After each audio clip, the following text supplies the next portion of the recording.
श्री स्वामी समर्थ. जय जय स्वामी समर्थ. माझ्या स्वामी कृपा चॅनलमध्ये सर्वांना नमस्कार. स्वामी महाराजांच्या कृपेने तुमच्या सर्व चांगल्या इच्छा पूर्ण होत ही स्वामी महाराजांच्या चरणी प्रार्थना करते आणि आजच्या या नवीन व्हिडिओला सुरुवात करते. आपण उत्सवाची आतुरतेने वाट पाहत असतो. वर्ष झालं की लगेच आपण येणाऱ्या उत्सवाची वाट पाहत असतो आणि तो म्हणजे आपल्या स्वामी महाराजांचा प्रगट दिन, आपल्या ब्रह्मांड नायकाचा प्रगट दिन. तर यंदा 20 मार्च 2026ला श्री स्वामी समर्थ प्रकट दिन आहे. आपल्या महाराजांचा प्रकट दिन आहे. आता वार शुक्रवार असणार आहे आणि महाराजांचा प्रकट दिन म्हणजे आपल्यासाठी आनंद उत्सव असतो. आपल्यासाठी जणू काही दिवाळीच असते आणि तो दिवस आपल्यासाठी खूप महत्त्वाचाही असतो. आणि दरवर्षी आपण याच दिवसात या दिवसाचं औचित्य साधून, या सुवर्ण क्षणाचं औचित्य साधून महाराजांची 21 दिवसांची सेवा करत असतो. आणि त्या संदर्भातली संपूर्ण माहिती या व्हिडिओत मी तुमच्यासोबत शेअर करणार आहे. त्याआधी तुम्ही माझ्या चॅनलवर नवीन असाल तर सबस्क्राईब नक्की करा आणि व्हिडिओ माहितीपूर्ण वाटला तर लाईक शेअर जरूर करा. तर बघा, सर्वप्रथम 20 मार्च 2026ला महाराजांचा प्रगट दिन आलेला आहे. चैत्र शुक्ल द्वितीया या दिवशी महाराजांचा प्रगट दिन असतो. आपल्याला सर्वांनाच माहीत आहे की महाराजांनी कोणाच्याही पोटी रूप म्हणजेच जन्म घेतलेला नाही, तर ते प्रगट झाले आहे. म्हणून स्वामी महाराजांचा प्रगट दिन असा शब्द आपण वापरतो. आता ही 21 दिवसांची सेवा असते जी तुम्ही कधीही अगदी आजपासूनही या सेवेला तुम्ही सुरुवात करू शकता. आजपासून ते तुम्हाला 20 मार्चपर्यंत ही महाराजांची सेवा करायची आहे. दरवर्षी अखंड स्वामी भक्त खूप जास्त प्रमाणात ही सेवा करतात. त्यांच्या मनातल्या इच्छा पूर्ण झालेल्या आहे आणि महाराज ते करून घेतात. आपण कुणीही नाही, शेवटी करता करवितात ते मालक आहे. आपण फक्त निमित्त मात्र असतो. तर आता 28 फेब्रुवारी ते 20 मार्च या कालावधीमध्ये 21 दिवसांची महाराजांची सर्वात आवडती सेवा आपल्याला करायची आहे. आता सगळ्यात आधी 28पासूनच सुरुवात करायची का? नाही, कारण 28 ते 20मध्ये बऱ्याच महिलांना मासिक धर्म आलेला असतो. मग तुम्ही आता 28च्या आधी तुम्ही अगदी कधीही सुरुवात करू शकता. अगदी आज उद्या जेव्हा तुम्ही हा व्हिडिओ बघाल तेव्हापासून या सेवेला सुरुवात करू शकता. 20 तारखेला जरी सुरुवात केली तरी चालेल. अगदी तरी चालणार आहे. जेव्हा केव्हा तुम्ही हा व्हिडिओ बघाल तेव्हापासून या सेवेला सुरुवात करा. फक्त आपल्याला महाराजांच्या प्रगट दिनाच्या आधी म्हणजेच 20 मार्चच्या आधी तुम्हाला सेवा पूर्ण करायची आहे. मग ती अगदी तुमची 15 मार्चला जरी पूर्ण झाली, 16 मार्चला जरी पूर्ण झाली तरी काहीच हरकत नाही. एवढंच आहे की प्रगट दिनाच्या दिवशी औचित्य साधून माझ्याकडून ही महाराजांची सेवा करावी असाच अगदी प्रत्येकाचा अट्टहास असतो की मी ही काही ना काही सेवा माझ्याकडून स्वामींसाठी घडावी. आणि अर्थात 20 तारखेनंतरही तुम्ही सेवा करू शकता. तर काय होतं, कधी आपण व्हिडिओ लेट पाहतो किंवा काहीतरी प्रॉब्लेम आलेले असतात. 20 तारखेपर्यंत इतकंच पारायण झाला काहीच हरकत नाही. तुम्ही 21, 22, 23पर्यंत पण पारायण तुम्ही कंप्लीट करू शकता, काहीच हरकत नाही. म्हणून तुम्ही आज उद्या कधीही व्हिडिओ जेव्हा बघाल तेव्हापासून सेवेला सुरुवात करू शकता. सेवेला सुरुवात करावी, कारण म्हणजे आपला मासिक धर्म असतो तर त्याच्यामधले ह्या सगळ्या अडचणी निर्माण होतात.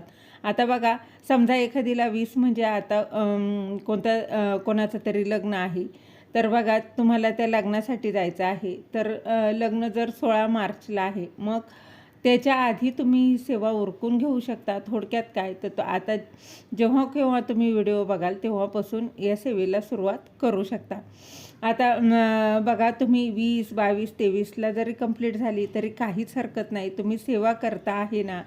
आणि काय होतं ना, जेव्हा आपण म्हणजे जेव्हा असं काही सुवर्ण काळ येतो ना, मग तेव्हा आपण एकदम छान पद्धतीने आपल्याकडून सेवा घडते.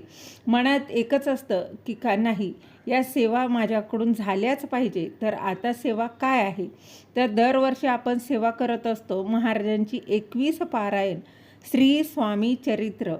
या पवित्र दिव्य बघा अनुभव देणारा, मनातील इच्छा पूर्ण करणारा आणि मेन म्हणजे महाराजांच्या जवळ नेणारा काय असेल तर हा ग्रंथ आणि महाराजांचं नामस्मरण आहे. तर महाराज नेहमी म्हणायचे की जो माझं नाम जप करत असतो त्याला मी अखंड जपत असतो. तर आपल्याला 21 पारायणं करायचे आहे. बघा महिलांनो, काही महिलांना सगळं माहिती असतं, पण काहींना काही नवीन जे आहेत त्यांना सविस्तर सांगणं बघा माझं काम आहे. तर एक पारायण म्हणजे काय, तर 1 ते 21 अध्यायाचं तुम्हाला पठण करायचं आहे. श्री स्वामी चरित्र सारामृत या ग्रंथामध्ये 21 अध्याय आहेत. ते तुम्हाला 1 ते 21 अध्यायाचं तुम्हाला पठण करायचं असतं. बघा 21 पारायण करणं शक्य होणार नाही. मग रोज तुम्ही 7-7 अध्याय पठण केले तरी चालेल, तरीही करू शकता. किंवा एका दिवसात मी 2 पारायण करू शकते का, तर तेही तुम्ही करू शकता. कारण बघा मी ते सांगते की कधी कधी गावाला जाणं किंवा काय होतं किंवा सुख दुःख चालूच असतं आपलं. मग अशा वेळेस काय होतं, एका दिवसात 2 पारायणं करू शकता का, ठीक आहे तुम्हाला होत असतील तर नक्कीच तुम्ही करू शकता. तर बघा या पारायणामध्ये, या ग्रंथामध्ये प्रत्येक अध्याय आपल्याला खूप काही शिकवून जातो. तर फक्त वाचण्यात काही अर्थ नाही. तुम्ही सकाळी 1 पाठ, संध्याकाळी 1 पाठ, असं दिवसाला 2 पाठ करू शकता. पण अगदी 3-4 पाठ तर बघा मी सांगेल ते करूच नका. 2-2 पाठ तुम्ही करू शकता. अगदी तुम्ही कधीही सुरुवात करू शकता आणि रोज तुम्ही 2-2 पाठ करू शकता. ज्यांना पूर्ण वाचणं शक्य होत नाही त्यांनी काय करावं, तर बघा तुम्ही रोज 7-7 अध्याय पठण करू शकता. म्हणजेच काय, 3 दिवसात 1 पारायण होईल. पण खरं सांगू का, आपल्या जबाबदाऱ्या इतक्या असतात ना, त्याच्यापेक्षा जर संकल्प केला आहे, आपण पहिल्याच दिवशी संकल्प करायचा महाराजांच्या समोर जाऊन. बघा तुमच्या जवळपास स्वामी महाराजांचं केंद्र असेल, मठ असेल, तिथे जायचं आहे. स्वामी महाराजांसमोर नारळ खडीसाखर ठेवायची आणि त्यांना ती अर्पण करायची आणि महाराजांना म्हणायचं की महाराज, माझ्याकडून ही सेवा तुम्ही करून घ्या.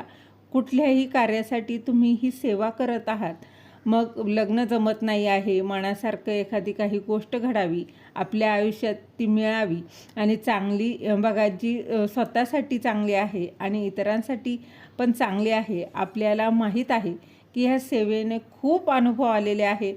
मग बघा तुम्ही तुमची जी काही इच्छा आहे ती महाराजांना सांगायची. जसं की बघा लग्न जमत नसेल, लग्नात काही अडचणी येत असतील, मनासारखी नोकरी मिळत नसेल, नोकरीत काही अडचणी असतील, आपल्या सांसारिक अडचणी असंख्य प्रकारच्या असतात, त्याच्यातून मार्ग मिळावा, त्याच्यातून सुटका मिळावी. आणि खरं सांगू का, काही महिलांचं तर एवढं भारी वाटतं ना, अगं ताई महाराजांनी सगळंच दिलं आहे, आता आम्हाला फक्त महाराजांची सेवा करायची आहे. म्हणून ती महाराजांची सेवा करण्यासाठी सुद्धा खरं तर महिला हे पारायण करतात. आणि बघा नक्कीच तुम्ही महाराजांची सेवा करा. बघा आमच्या सेवेचा बँक बॅलन्स वाढवा, महाराजांची सेवा घडावी आमच्याकडून म्हणून आम्ही हे पारायण करतो. मग तुमच्या ज्या काही इच्छा असतील त्याच्यासाठी तुम्ही पारायण करू शकता. बघा 1 पारायण 1 पाठ म्हणजे काय, तर 1 ते 21 अध्याय आपल्याला किती पारायण करायचे आहे. 21 पारायण म्हणजे काय, तर तुम्हाला रोज 1 ते 21 अध्याय पठण करायचं आहे. खरं तर एका बैठकीत बसून पारायण करायचं असतं. एकदा बसलं की सगळे 1 ते 21 अध्याय पठण करायचे. अध्याय अगदी छोटे छोटे आहे. ज्यांच्याकडे दिंडोरी प्रणीत ग्रंथ नाही आहे त्यांनी कुठलं पण प्रकाशन तुम्ही पठण करू शकता. पण तुम्हाला का सांगते, हा ग्रंथ छोटा आहे, तुम्हाला वाचायलाही सोपा आहे. पहिल्या दिवशी संकल्प केल्यावर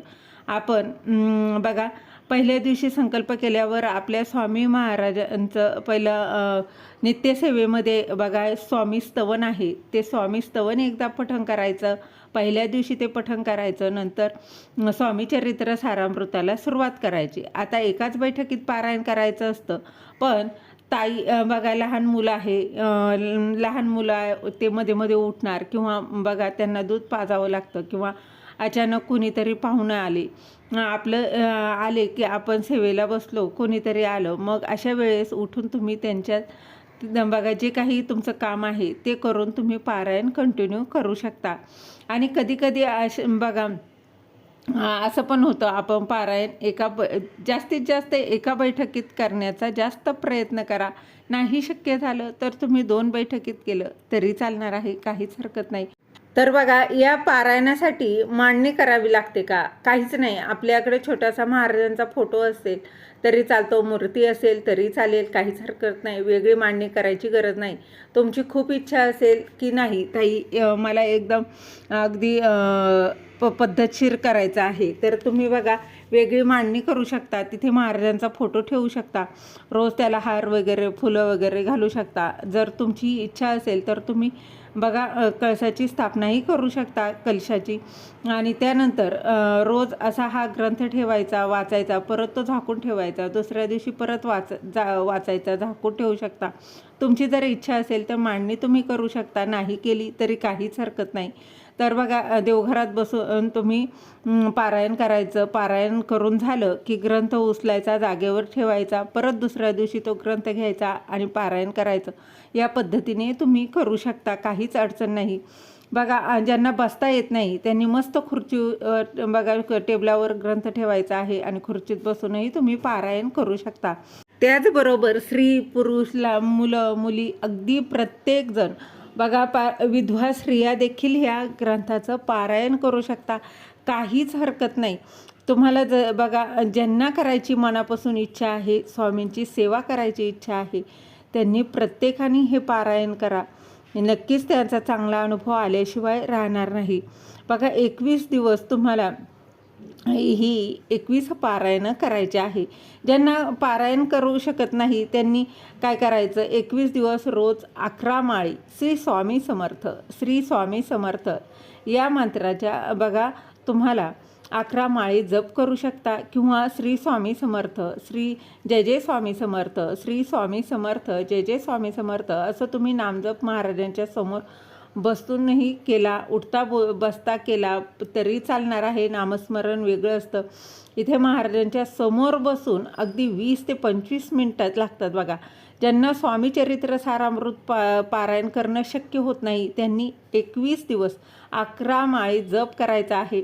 बघा सकाळी 11 माळी, संध्याकाळी पुन्हा 11 माळी करू शकता. आपल्या स्वामी महाराजांचा प्रगट दिन हा आपल्यासाठी किती महत्त्वाचा दिवस आहे हे स्वामी भक्तांना नव्याने सांगायची गरज नाही.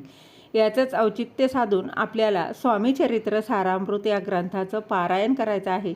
आता या पारायणाचे नियम काय आहेत, तर सर्वात आधी बघा ब्रह्मचर्याचं पालन केलं तर अतिशय उत्तम, नाही तर बघा तुमची इच्छा असेल तसं केलं तर अतिशय उत्तम. त्याचबरोबर बघा काहीच अडचण नाही केलं तरी चालेल. दुसरं म्हणजे कांदा लसूण खाऊ शकता. मात्र परान्न वर्ज्य करायचं आहे. मांसाहार देखील वर्ज्य करायचा आहे. मांसाहार घरात होता कामा नये. घरात करत असतील त्यांना खाऊ द्या, परंतु घरातल्या व्यक्तींना खाऊ द्या, पण बघा तुमच्या घरात मांसाहार तुम्ही खायचा नाही आहे. जर कोणी खात असेल त्यांना बघा, ज्यांना सेवा करायची आहे त्यांच्यासाठी सांगते, कुठलंही काळं वस्त्र परिधान करू शकत नाही. बघा पारायण काळात तुम्ही काळं वस्त्र परिधान करायचं नाही. महाराजांची सेवा काळं वस्त्र घालून तुम्ही करायची नाही, तो एक नियम आहे. त्याचबरोबर परान्न वर्ज्य करायचंच आहे, तेच सांगते. बघा परान्न म्हणजेच काय, दुसऱ्याच्या घरचं शिजवलेलं अन्न वर्ज्य करायचं आहे. बघा कुठे लग्नाला गेलात, कुठे कोणाच्या कार्यक्रमासाठी गेलात तर तिथे तुम्हाला अन्न खायचं नाही आहे, ते परान्न आहे. म्हणून बघा ते खाऊ नका. लग्नाला कुठे तुम्ही जेवू नका. बघा जवळचं लग्न आहे, भावाचं लग्न आहे, सक्का भाऊ आहे, असं तरीही तुम्ही पारायण सुरू केलेलं आहे तर तुम्ही प्लीज ते जेवण करू नका. बघा अशा पद्धतीने महाराजांची ही सर्वात प्रभावी सेवा नक्की करून बघा, त्याचा अनुभव आल्याशिवाय राहणार नाही. बघा दरवर्षी अनेक महिला अनेक पुरुष ही सेवा करत असतात, त्यांनी त्याचा चांगला अनुभवही घेतलेला आहे. तर ही सेवा बघा, अगदी तुमची मनातील जी कुठली इच्छा असेल ती महाराज नक्कीच पूर्ण करतील. तुम्ही नोकरीसाठी ही सेवा करू शकता, तुमचं लग्न जमत नाही त्याच्यासाठी करू शकता, व्यापारधंद्यासाठी करू शकता, घरात काही अडचणी असतील तर त्याच्यासाठी ही सेवा करू शकता. तर नक्की करू